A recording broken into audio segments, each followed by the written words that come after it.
Tá chegando o dia D do tarifaço dos Estados Unidos sobre o Brasil. A taxa de 50% em cima de todas as exportações brasileiras para os norte-americanos entra em vigor dia 1º, sexta-feira agora. Bom, então assuntos como negociação, agronegócio, alimentos, terras raras, a postura do Brasil e os delírios cheios de intenções de Eduardo Bolsonaro continuarão na agenda 7 desta semana o tempo todo. E eu gostaria de debater alguns pontos importantes sobre o assunto. Mas para isso eu vou trazer alguns entendimentos relevantes do artigo do professor de filosofia da Unicamp, Marcos Nobre, na revista Piauí de junho. O professor já tinha antecipado discussões fundamentais sobre o assunto, inclusive sobre terras raras, discussões que têm se concretizado de diversas formas neste momento, diante de uma reorganização global. Mas antes de continuar, não se esqueça de se inscrever no canal, salvar este vídeo, depois compartilhar com amigos que curtem debater política. Aqui no canal a gente sempre vai trazer conteúdo com um olhar que vai furar a bolha do lugar comum sobre política, comunicação, música e muito mais. Vamos juntos. Bom, voltando ao professor Marcos Nobre, ele começa seu artigo lá na revista Piauí com um recado. Para ele, reduzir figuras como Donald Trump e Bolsonaro a estupidez, ignorância ou mesmo autoritarismo é atitude generalizada e desalentadora. O professor argumenta que o mundo está muito perigoso para atitudes paralisantes, uma vez que as iniciativas de Trump resultaram em transformações irreversíveis. Quais sejam? Trump ter tirado o véu do que já estava em curso, uma ordem regida de maneira crua e direta pelo poderio militar, territorial, econômico, cultural e tecnológico como únicos critérios da divisão de poder global. E essa divisão está obviamente destacada para todo mundo. Um neo-imperialismo no qual os Estados Unidos perdem hegemonia de grande potência mundial e dividem agora, de forma nada amigável, esse status com a China. Segue o fio. O projeto trumpista é agressivo e envolve continuidade, seja dele mesmo por alguma forma inventada ou absurda, ou pelo vice James David Vance, que pretende suceder Trump e tocar com a mesma agressividade essa reestruturação global. Bom, como esse cenário desenhado é inevitável, o professor Marcos Nobre acredita que o progressismo, por exemplo, não tem saída. Está preso a essa reorganização e resta agir rapidamente, mas com uma espécie de recuo tático. Então, a primeira impossibilidade de reversão dentro dessas novas relações mundiais é exatamente a corrida armamentista. Um país só conseguiria manter autonomia, segundo o professor, com capacidade militar de defesa. Se é improvável interromper a corrida armamentista, que o foco seja evitar a guerra. Outro ponto primordial apontado por Marcos Nobre é que, neste momento, ninguém vai abrir mão de explorar reservas minerais e fontes de energia fóssil. Essa é uma derrota muito séria para um núcleo duro progressista, uma vez que esse neo-extrativismo simplesmente ignora o colapso ambiental que vem ali na próxima esquina. Neste caso, o recuo tático seria reconhecer a inviabilidade da transição ecológica em sua plenitude e concentrar em ações específicas, como respeitar acordos contra o desmatamento e pela proteção de povos originários e quilombolas.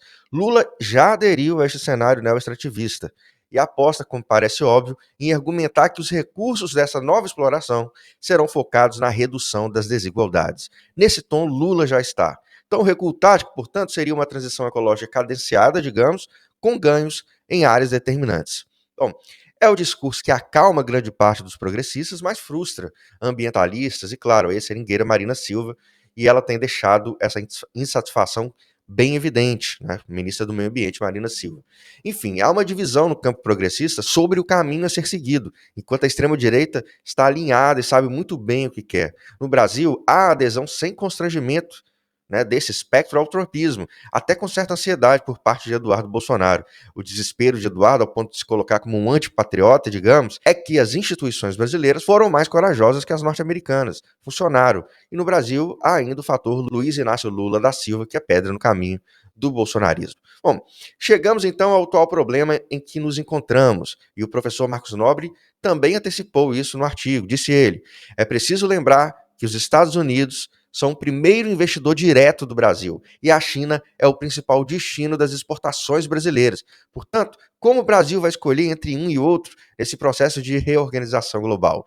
No caso, o melhor seria não escolher nenhum nem outro, ficar tranquilo, mas não está bem assim, Já há diversas análises sobre o avanço de Trump para cima do Brasil, com tarifaço de 50%.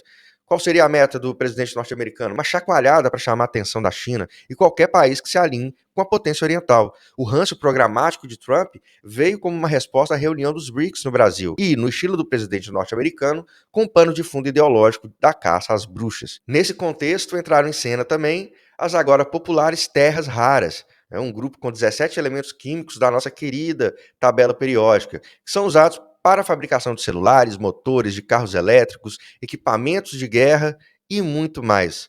O Brasil tem cerca de 23% das reservas mundiais e só perde para a China. Aliás, foi assim que o país chinês reverteu a guerra tarifária iniciada por Trump. A potência asiática detém 69% da produção mundial de terras raras. E os Estados Unidos perderiam muito se fossem proibidos de importar, claro.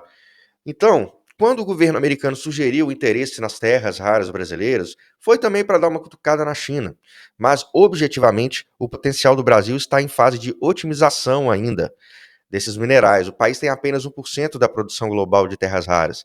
De qualquer forma, há futuro, mas um que depende de investimento, tempo, negociação. Inclusive, o professor Marcos Nobre sugere fazer negociações com Índia, Austrália, né, outros países que têm reserva de terras raras, para formar uma espécie de subglobalização. No final das contas, o tarifaço de Trump é uma ofensa que ele não espera negociação alguma. Dê um tiro, vão ver a reação e se aproveitar dela da forma como puder. Afinal, ele manda no mundo, nem que seja para brincar no próprio quintal, certo? Não há negociação porque Trump não quer negociar, ele quer tripudiar. Aqui no Brasil, diante dessa postura norte-americana, Lula fez o que tinha que fazer. Defendeu a soberania brasileira em nome das instituições, designou o vice-presidente Geraldo Alckmin para conversar com os empresários, deu atenção a esses empresários, incitou ao mesmo tempo racha ali na direita brasileira, questão política também. Então a direita já começa a cansar um pouco de Eduardo Bolsonaro. A questão agora de taxar os super ricos só deve irritar os bolsonaristas mesmo. Teve o efeito discursivo que pretendia, né, mas agora o mais importante é enfrentar o tarifaço de Trump. E o agronegócio está nervoso com isso. Agora ver até onde Eduardo Bolsonaro vai conseguir esticar a corda nessa situação, inclusive dentro do bolsonarismo. Já há uma divisão em relação a ele, existe, né, um clima ali no bolsonarismo de sempre blindar Jair Bolsonaro, então nem que seja para culpar o filho ou quem quer que seja, para tirar Bolsonaro de problemas. Isso foi um mantra, né, que aconteceu durante todo esse percurso aí, e Eduardo pode ser acusado de muitas formas, né, se a extrema-direita continuar perdendo capital e simbolismos, né, que a esquerda está conseguindo trabalhar melhor agora em cima dessa postura desesperada de Eduardo Bolsonaro. Mas é isso, essa foi a análise, muito importante debater essa questão, todas essas negociações, tudo bem, especificamente neste ponto do Brasil e do tarifaço, mas diante de uma reorganização global que tem se configurado, né, na dicotomia entre agora duas grandes potências. Espero que tenha curtido a análise. Vamos que vamos, se inscreve aí no canal, compartilha com os amigos que curtem debater política, salva esse vídeo e até a próxima.